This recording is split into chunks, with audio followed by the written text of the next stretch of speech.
महादेव की पावन गाथा शुरू हुई ही थी और महेश का हृदय उत्साह और भक्ति से भर गया था।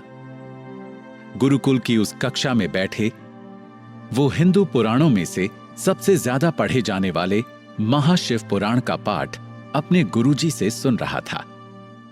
सूत जी से महामुनियों ने क्या कहा गुरुवर? सूत जी विद्वेश्वर संहिता के दूसरे अध्याय में कहते हैं, हे साधु महात्माओं, आपने बहुत अच्छी बात पूछी है। आप लोगों के स्नेहपूर्ण आग्रह पर गुरुदेव व्यास का स्मरण करते हुए मैं सभी पापों का नाश और विश्व कल्याण करने वाले शिव पुराण की अमृत कथा का वर्णन करना आरंभ करता हूं। ये वेदांत का सार सर्वस्व है और इसमें ब्रह्मांड का ज्ञान है। यही परलोक में परमार्थ को देने वाला है और दुष्टों व दुष्कर्मों का ब्रह्मांड से विनाश करने वाला है। इसमें भगवान शिव के उत्तम यश, उनकी सुंदरता, जीवन और स्मरण का सुंदर वर्णन है। धर्म, अर्थ, काम और मोक्ष आदि पुरुषार्थों को देने वाला ये महापुराण अपने दृष्टिकोण से वृद्धि तथा विस्तार को प्राप्त हो रहा है। शिव पुराण के अध्ययन से कलयुग के सभी पापों में लिप्त जीव, मनुष्य उत्तम गति को प्राप्त होंगे। इसके उदय से ही कलयुग का उत्पात शांत हो जाएगा। वाह गुरुजी, ये महाग्रंथ तो सर्वोच्च ज्ञान प्रदान करता है।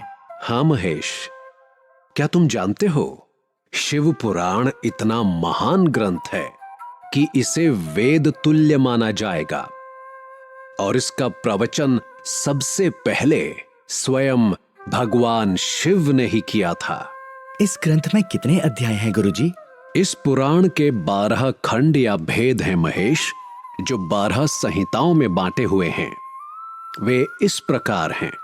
पहला विद्वेश्वर संहिता, दूसरा रुद्र संहिता, तीसरा विनायक संहिता, चौथा उमा संहिता, सहस्र कोटि रुद्र संहिता, छठा एकादश रुद्र संहिता, सातवां कैलाश संहिता, आठवां शतरुद्र संहिता, नौवां कोटि रुद्र संहिता, 10वां मातृ संहिता, 11वां वायवीय संहिता तथा 12वां धर्म संहिता।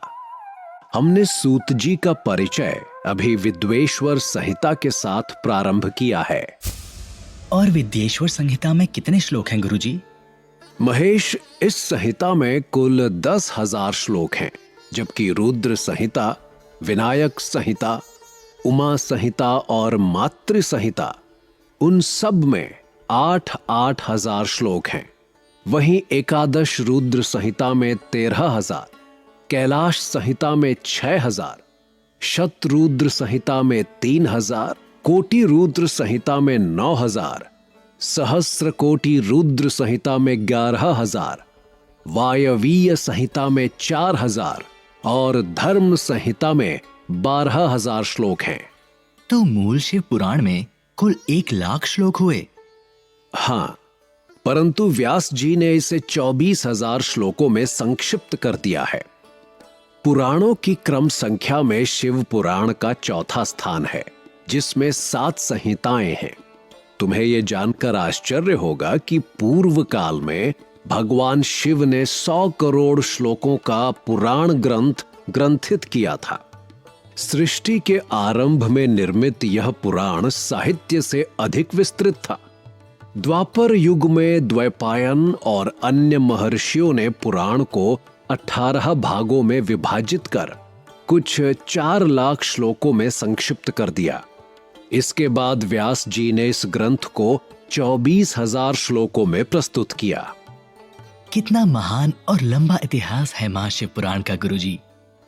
हाँ महेश, इस वेद तुल्य पुराण को विद्वेश्वर रुद्र संहिता, शतरुद्र संहिता, कोटि रुद्र संहिता, उमा संहिता, कैलाश संहिता और वायवीय संहिता नामक 7 संहिताओं में विभाजित किया गया है।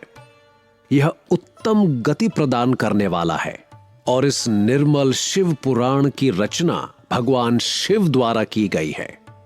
इसे संक्षेप में संकलित करने का श्रेय व्यास जी को ही जाता है। इस ग्रंथ की विशेषताओं के बारे में बताइए गुरुजी। विद्वेश्वर संहिता की शुरुआत में सूत जी कहते हैं, शिव पुराण सभी जीवों का कल्याण करने वाला, सभी पापों का नाश करने वाला ग्रंथ है। यही सत्पुरुषों को कल्याण प्रदान करने वाला है। इसकी तुलना और किसी ग्रंथ या लेख से नहीं की जा सकती और इसमें वेद अनुसार ज्ञान और धर्म की याचना की गई है। शिव पुराण श्रेष्ठ मंत्र समूहों का एक महान संकलन है और यही सभी के लिए शिव धाम की प्राप्ति का साधन भी है। सभी पुराणों में सर्वश्रेष्ठ शिव पुराण ईर्ष्या रहित विद्वानों के लिए जानने की वस्तु है। इसमें स्वयं परमात्मा का गान किया गया है। इस अमृतमयी शिव पुराण को आदर से पढ़ने और सुनने वाला मनुष्य भगवान शिव का परम प्रिय होकर परम गति को प्राप्त कर लेता है। वाह गुरुजी, जिनका परिचय ही इतना महान हो तो ग्रंथ कितना महान होगा। कृपया मुझे तीसरे अध्याय का ज्ञान दीजिए। सूत जी से शिव की महानता का वर्णन सुनकर महामुनियों ने उनसे आग्रह किया, भगवान, आप कृपया इस वेद तुल्य और अद्भुत पूजनीय शिव पुराण की कथा का प्रारंभ करें। विद्वेश्वर संहिता में तीसरा अध्याय है श्रवण, कीर्तन और मनन साधनों की श्रेष्ठता।